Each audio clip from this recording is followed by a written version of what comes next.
இந்த ஆத்தா வந்துங்க முளைச்சி வந்த ஆத்தாங்க இது. எங்கள் கனவுலையும் வந்து நீ இங்கே தான் இருக்கோன்னு எங்கள் அப்பாட்ட சொன்னார். நாங்கள் பொழைக்க வந்தோம். நாங்கள் பாய் வீடு. இந்த ஆத்தா எங்களை இருக்க சொல்லி எங்கள் அப்பாவே கனவுல சொல்லி நாங்கள் அதே மாதிரி எங்கள் அப்பா 5 வீசம் மோர், 4 பொண்ணு 2 பையன். சாப்பாட்டுக்கெல்லாம் கஷ்டம். ஆனால் அந்த ஆத்தா நம்பி எங்கள் அப்பா இருந்தார். அந்த ஆத்தா எங்களை கை விடல. நானும் கல்யாணம் பண்ணுற வயசு இங்கேயே பொழைச்சி வாழ்ந்தேன். பையனை பெற்றேன், மருமக எடுத்துட்டேன். இங்கேயே இன்னும் எனக்கு அந்த ஆத்தா வாழ்க்கை கொடுத்துருக்குறேன். எனக்கும் பெரிய அதிகாரி இங்கே வந்து உட்கார்ந்து நீ பொழைமான்னு சொல்லிவிட்டு அந்த ஆத்தா முகையில் வந்துட்டார் அவர். இங்கே பொழைக்க வந்தோம் பாவா. நாங்கள் நம்பி வந்தோம். எங்கள் அப்பா வந்துட்டார் இந்த பக்கம். நாங்கள்லாம் சின்ன சின்ன குழந்தை. அப்போ சாப்பாட்டு கஷ்டம், விறகு கஷ்டம். அப்போ எங்கள் அப்பா இங்கே எல்லாம் சௌரியம் இருக்குது அப்படின்னு அந்த ஆத்தாலும் முடி நல்லா வளர்த்தி அது வரைக்கும் விட்டுட்டு எங்கள் அப்பா கனவுல சொல்லுச்சுன்னு எங்கள் அப்பா சொன்னாருங்க. எங்களையெல்லாம் இங்கே ஆணைகனையெல்லாம் வரும், ஆணையும் இருக்கும், நாங்களும் இருப்போம். இங்கேயே வாழ்ந்தோம். அந்த ஆத்தா தான் துணையாக இருந்தா.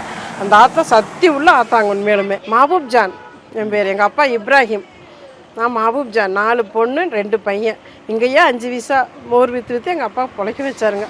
ஆத்தா வந்து முடி நல்லா இவ்வளோ உயரம் விட்டுட்டு வெள்ளை சீலை கட்டிட்டு அந்த பின்னாடி நின்றுட்டு சொல்லுச்சுன்னு அப்பா சொன்னாருங்க. நீ எங்கேயும் போகாதே, நீ இங்கே தான் இருக்கணும், உனக்கு பொழைக்க வைக்கிறவங்க குழந்தையில ஒன்றையன்னு சொல்லி